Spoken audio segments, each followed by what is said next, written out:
Boa tarde a todos e a todas. Primeiramente quero cumprimentar os presentes e, em especial, os familiares do Dom Luiz, que já não estão aqui, mas enfim.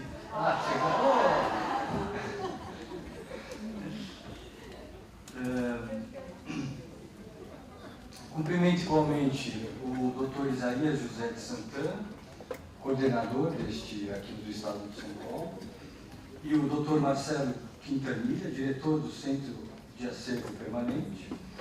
Agradeço aos organizadores do evento e da importante exposição a ser inaugurada, e ademais ao Dr. Marcelo Antônio Chaves, diretor do Centro de Difusão e Apoio à Pesquisa, pelo convite que me fez para participar desse seminário, um convite que me deixou muito honrado.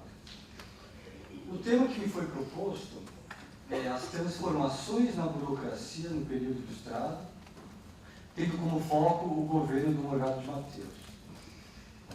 E como no dia de hoje, entre outras coisas, estamos falando de governos e de governadores coloniais, é válido de saída lançar a seguinte questão: quais qualidades deveria ter um governador ideal?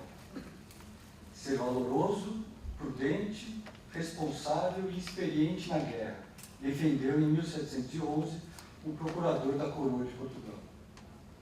Ter sangue nobre era de fato essencial, mas apenas isso não bastava. A idade não poderia ser pouca, já que a prudência e a experiência demandam tempo.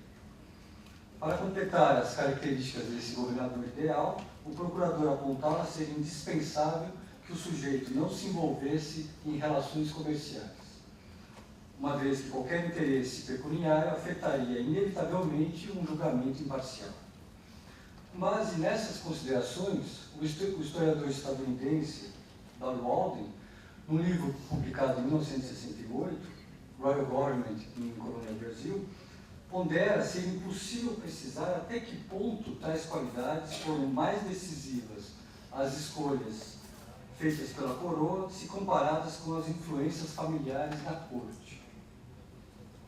No caso do Marquês de Lavradio, vice-rei do Brasil entre 1769 e 1779, cuja administração é justamente o principal objeto de estudo do livro do Walden, no caso do Marquês de Lavradio, conforme conclui o historiador estadunidense, a maioria dos requisitos listados pelo procurador da coroa estava presente, mas em contrapartida ele foi inquestionavelmente favorecido em sua ascensão profissional pelo status de sua família e pelas alianças palacianas. A 7 de março de 1761, é emitido pelo então rei de Portugal, Dom José, o Estatuto do Colégio Real dos Nobres, instituição educacional criada naquele ano. Quem quisesse ingressar no Colégio Real dos Nobres deveria ter entre 7 e 13 anos, saber ler e escrever, ter foro de moço fidalgo, pagar pensão de 120 mil réis, ser de boa família e ainda passar pelo crivo do monarca, que era quem dava o aceite aos jovens estudantes. As matérias ensinadas eram das mais variadas: as línguas, vivas e mortas, retórica, poética, lógica, história, passando por física, álgebra, astronomia, e inclusive pelas artes liberais, como cavalaria, esgrima e dança. Das matérias ensinadas vale destacar duas, a saber, a matemática e a arte militar. A primeira, a matemática, ela tem uma segundo rei, e cito, não só útil, mas indispensavelmente necessário a todos os que aspirarem a servir na milícia, ou por mar ou por terra. A segunda, a arte militar, incluía as regras gerais da fortificação, os diversos métodos regulares e irregulares de fortificar as praças, os modos de fazer e defender do sítio, as fortificações dos campos e exércitos. A educação do jovem fidalgo era também a formação de um futuro servidor da coroa. Se os primogênitos da primeiríssima nobreza de Portugal quase não passaram pelo Colégio dos Nobres, homens importantes na administração régia tiveram nele seus anos iniciais de formação. Ainda com relação ao ensino, vale destacar a reforma empreendida na Universidade de Coimbra a partir de 1770. com a criação da Junta de Providência Literária. Até então, o último estatuto daquela universidade datava de meados do século XVII. O principal objetivo das mudanças era modernizar o ensino da instituição.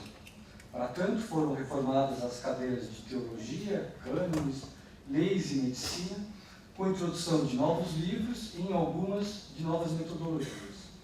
Seguindo esse mesmo esforço de renovação, criaram-se as cadeiras de matemática e de filosofia. A universidade não poderia ser vista, portanto, como algo desvinculado dos interesses do Estado, mas, ao contrário, nas palavras de um dos membros da junta que se formou, Francisco Lemos de Faria Pereira Coutinho, a universidade deveria ser encarada como um corpo no coração do Estado, que, mercê de seus intelectuais, cria e difunde a sabedoria do iluminismo para todas as partes da monarquia, a fim de animar e revitalizar todos os ramos da administração pública e de promover a felicidade do homem. O intuito pode ser claro: criar uma geração ilustrada de burocratas e funcionários públicos. No entanto, certificar o sucesso da empreitada não é tão simples. Kenneth Maxwell, historiador britânico e também, nos últimos anos, colunista da Folha de São Paulo, no livro Marquês de Pombal, Paradoxo do Iluminismo, considera que o reinado de Dom José legou uma geração ilustrada aos monarcas posteriores, tendo sido a sua administração confiada a um reduzido grupo de colaboradores que se encaixariam nesse padrão. Entre eles, e cito o Maxwell, alguns pequenos nobres e aristocratas ilustrados, como o Morgado de Mateus e o Marquês de Lavradio. A comprovação efetiva deste postulado não é, todavia, tarefa das mais fáceis. Devo fazer aqui um pequeno parênteses.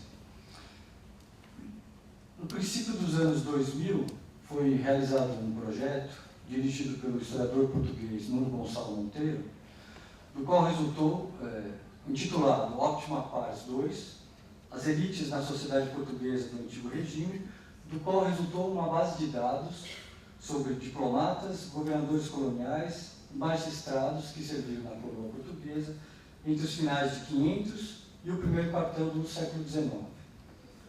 Se tomarmos o vastíssimo banco de dados Optima Pars, notaremos que no campo relativo à formação acadêmica, a esse campo lá no banco de dados, dos diplomatas, governadores coloniais e magistrados, dos 3.842 nomes totais, há apenas informações sobre 89 deles. Para o século XVIII, o número de indivíduos cai para 758, com referência à formação de 32. Destes 32, apenas um deles consta ter estudado no Colégio dos Nobres, Dom Rodrigo de Sousa Coutinho, importante secretário de Estado de Portugal em fins do século XVIII e princípios do XIX. Com relação à Universidade de Coimbra, aparecem 25 nomes de sujeitos que nela estudaram, sendo impossível discernir aqueles que estudaram antes ou depois das reformas, a partir de 1770.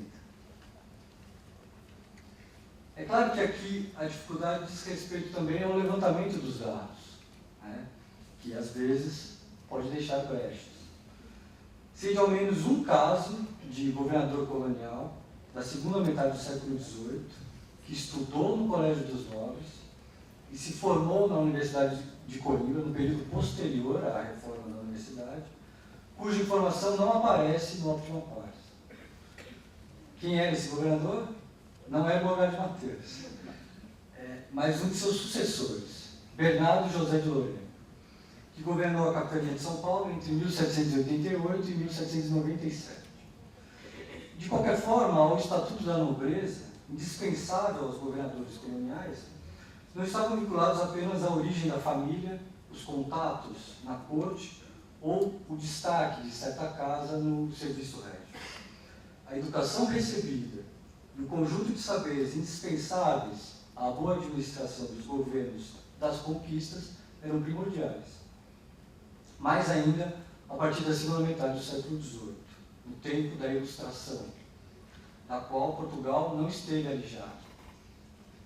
As reformas no campo dos estudos, promovidas no reinado de Dom José, indicam uma tendência a produzir um novo corpo de funcionários ilustrados para fornecer pessoal à burocracia estatal. E aqui eu estou citando mais uma vez o Marx. Eu concordo com isso. É certo que afirmar terminantemente essa intenção, e mais ainda sua efetivação, significaria trabalhar com dados empíricos mais contundentes, o que por hora, como vimos, ainda se estão por levantar. Não obstante, essa é uma hipótese que eu considero bastante válida. No caso dos governadores coloniais, nomeadamente a partir da segunda metade do século XVIII, eles seriam administradores profissionais. E profissionais aqui deve ser entendido a partir da raiz latina da palavra, professio, declarar, manifestar. O termo administradores profissionais não deve ser entendido, então, no sentido de uma formação específica, como se houvesse uma escola ou uma universidade de governadores. A ideia é o contrário, é dar relevo ao fato de que a escolha desses sujeitos estava condicionada cada vez mais a uma manifesta gama de atributos indispensáveis à seleção, que levava em conta a formação, a experiência militar, o grau de nobreza e também a trajetória já percorrida no governo das diferentes partes do Império. Considerando, neste último ponto, a hierarquia na administração das conquistas, segundo a qual se era enviado a um local de menor importância, até, dependendo da atuação, progressivamente, ir-se a um de maior relevo, ou até mesmo ser indicado a cargo em algum conselho do reino. Eu queria um copo d'água, por favor, se alguém puder.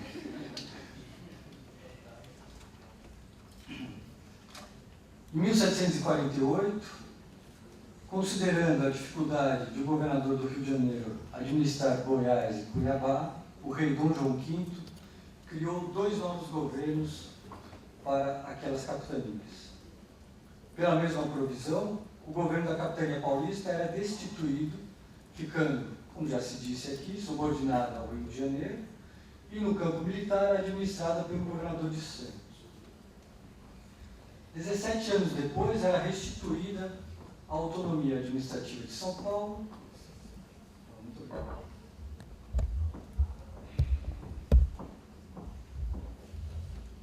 E enviado um governador que tinha como objetivo administrá-la e, com suas tropas reformadas, defender as regiões do sul contra ataques espanhóis, uma disputa de fronteiras que se arrastava desde ao menos fins do 17. Dom Luiz Antônio de Souza Botelho Mourão, Morgado de Mateus, foi o primeiro governador da capitania de São Paulo depois da restauração de sua autonomia administrativa em 1765. Conforme o livro seminal da professora Heloísa Belotto, Autoridade de Conflito no Brasil Colonial, não há muitas informações sobre os estudos do Morgado de Mateus durante a sua infância e a sua adolescência. De qualquer forma, sua formação teria obedecido a uma forte influência militar com orientação do próprio avô.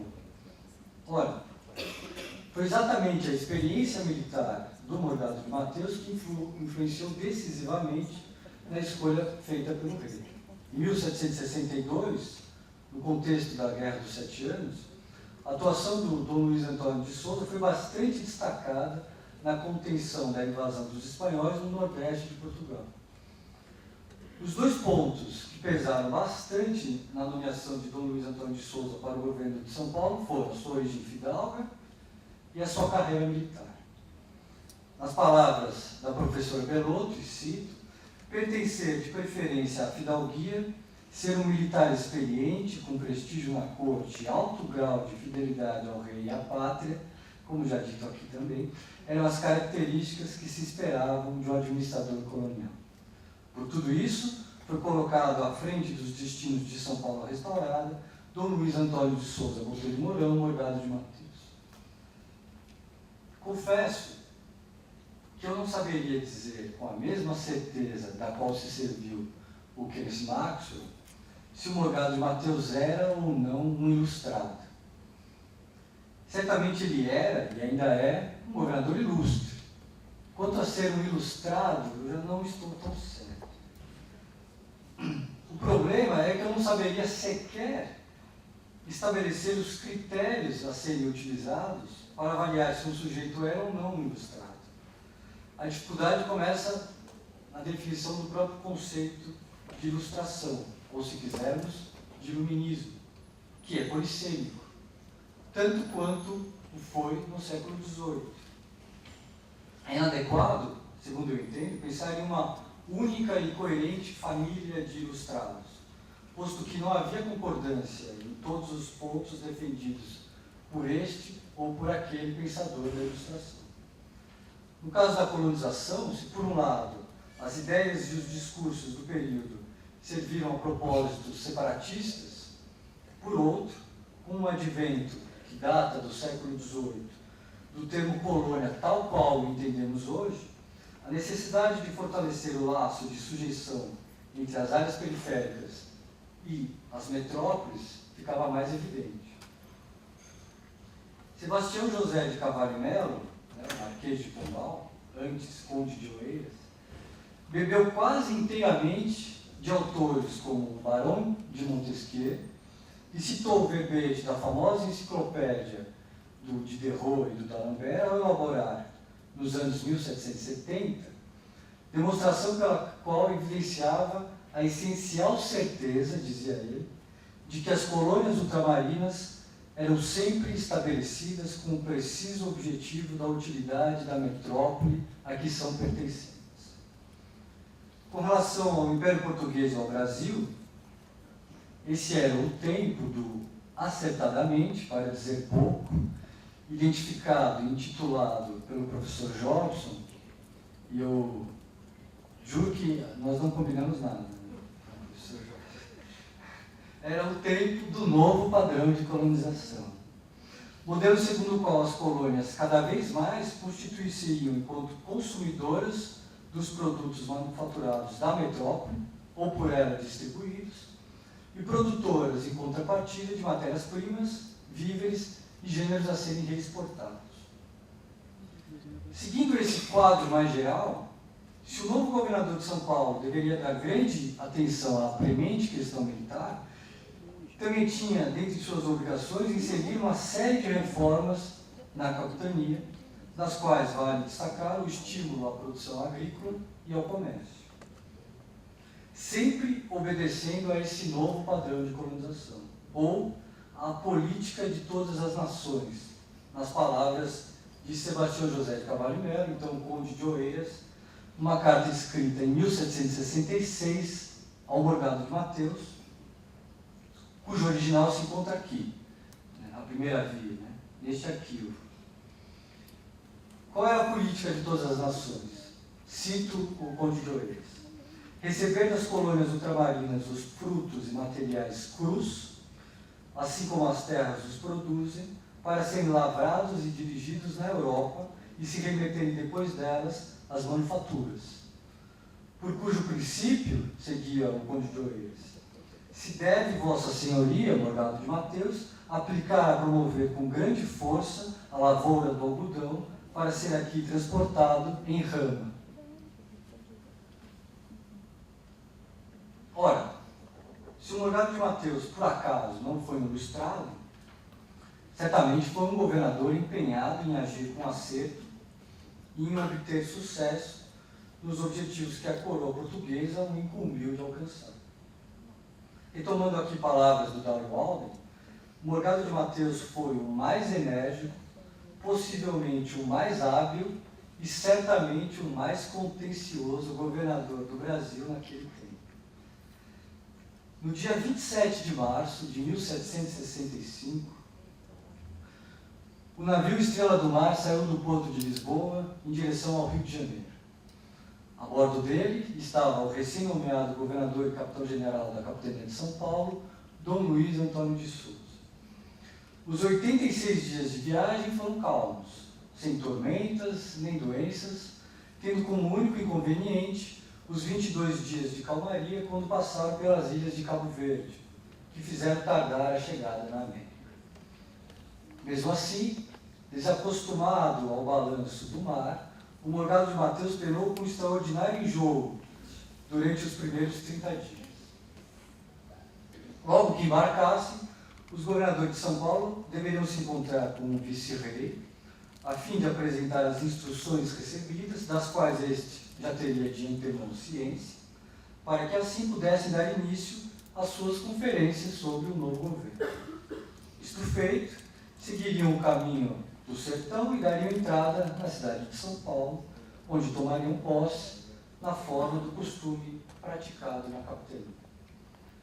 Na ida para o exercício do serviço régio, largavam a conta das esposas, que deviam se contentar em sanar possíveis dúvidas em suas administrações, e ponderando que muitas vezes agiam primeiro para depois darem notícias ao rei e aos seus secretários de Estado, esses funcionários da coroa tiveram sempre que justificar suas ações. Alguns, como o próprio Morgado de Mateus, se dedicaram a fazê-lo até os últimos anos de suas vidas.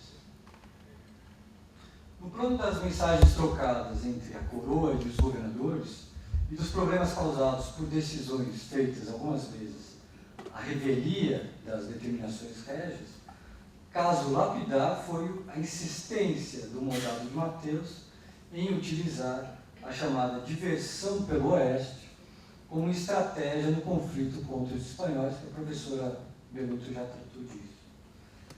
Eu lembro que eu ainda estava na iniciação científica.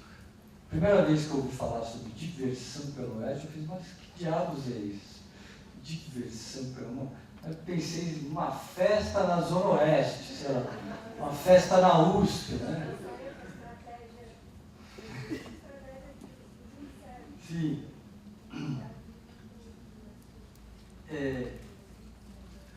No caso em pauta, diversão não tem esse sentido de divertir-se, né, da festa. Diversão tem outro caráter. Diversão aqui está ligada àquilo que hoje em dia nós chamamos de diversionismo. Diversão é uma estratégia militar que consiste em, por variados modos, fazer com que o inimigo divida as suas no sul do Mato Grosso do Sul, quase fronteira com o Paraguai. Hoje em dia já é um lugar longe para quem mora em São Paulo, né? Imagina na época. Na explicação para o uso da manobra, o Morgado de Mateus sustentou que, ao ter conhecimento das forças portuguesas naquela região, do perigo para os seus domínios, os espanhóis enviariam tropas para se defenderem. O foco da guerra se deslocaria do sul àquela região, com a vantagem de os portugueses, já preparados, dirigirem antecipadamente suas ofensivas. Morgado de Mateus previu, inclusive, a proteção das capitanias do Mato Grosso, de Cuiabá, e uma possível invasão do Paraguai, província de suma importância à Espanha. A tática, de modo geral, foi bem aceita pelas autoridades no Rio, desde que os auxílios ao Rio Grande de São Pedro, hoje Rio Grande do Sul, não cessassem. Se, em 1771, o secretário de Estado, Martinho de Melo Castro, comunicou a aprovação e o louvor do rei pelas ações do governador, especialmente a construção da fortaleza e da povoação na margem setentrional do rio Iguatemi, em novembro do ano seguinte o discurso era bem diferente. Melo Castro, em primeiro lugar, expressou o estranhamento por não receber notícias do governador desde 1º de outubro do outro ano, num inesperado silêncio do capitão-general. Em seguida, com relação ao Iguatemi e ao presídio lá estabelecido, afirmou que, antes de se darem os passos para o envio de grande número de homens àquelas paragens, era necessário fazer-se ocularmente, dizia, verificação da importância do lugar. Esse tipo de informação não poderia ser colhido com o povo, mas tinha que ser colhido com espiões, com pessoas que tenham certeza do que se passa, acrescentando-se a isso prudência, reflexão e cálculo. Tudo para se ter, conforme afirmava, um claro conhecimento das coisas tais quais elas são, e não como cada um as representa. Feitas essas considerações, o ministro relatou que o rei soubera, com positiva certeza, ser impraticável um ataque com grandes forças dos castelhanos àquela região. E, mesmo se o fizessem, ter-se-ia tempo suficiente para prevenir a ação. A razão, clara como a luz, dizia, demonstrava que o presídio de São Miguel, fortaleza castelhana distante 10 léguas da Serra do Maracaju, não estava tão bem preparado como se dizia. Esse fato não fora advertido pelos exploradores do Iguatemi. E como no reino só se tinham as informações dadas pelo Morgado de Mateus, se deram as providências que constam dos ofícios remetidos ao governador.